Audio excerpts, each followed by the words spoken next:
Il faut de tout pour faire un monde et il n'y a pas de raison que pour le 49e Salon des arts ménagers, il n'y ait pas de place dans ce journal puisqu'il a ouvert ses portes aujourd'hui à la Défense, mais que surtout, il peut donner des idées à toutes celles et à tous ceux qui cherchent à gagner du temps, de l'espace, de l'énergie, au propre comme au figuré, dans les tâches ménagères. D'autre part, le consommateur appréciera sans doute la réflexion du ministre du Commerce et de l'Artisanat, Maurice Chartier, qui inaugurait ce Salon des arts ménagers.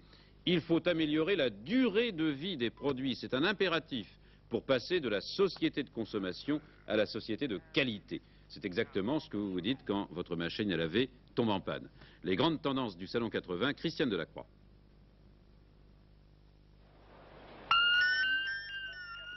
Sécurité d'abord. Les hurleurs ont désormais leur place aux arts ménagers de plus en plus puissants. Dissuasifs, ils permettent de protéger les maisons contre les risques de vol.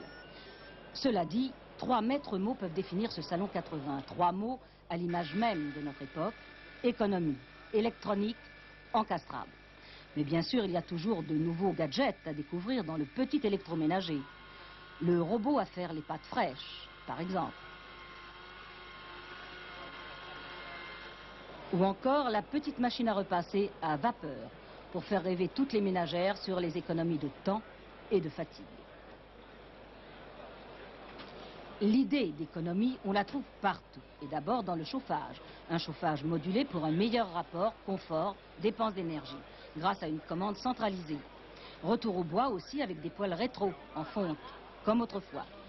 La cuisine elle-même change d'aspect. Rustique ou moderne, elle devient un lieu à vivre, avec des appareils encastrés ou cachés dans des panneaux muraux.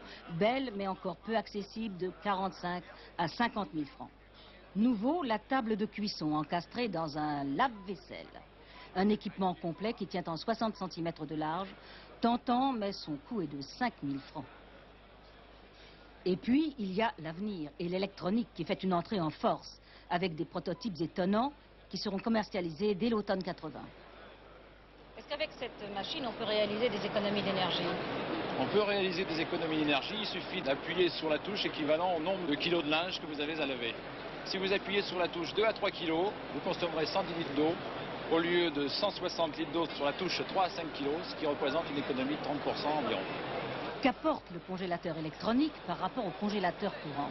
Et voilà, je veux congeler 10 kg.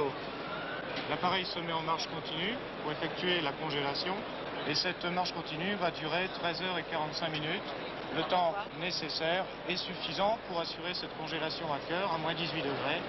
Vous pouvez remarquer en plus la position économique qui consiste à ranger des faibles quantités de produits dans des zones privilégiées qui sont plus froides et qui se situent au centre de l'appareil.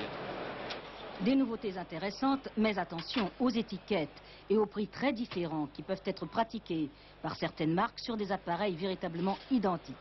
Aux consommateurs de s'informer et de juger.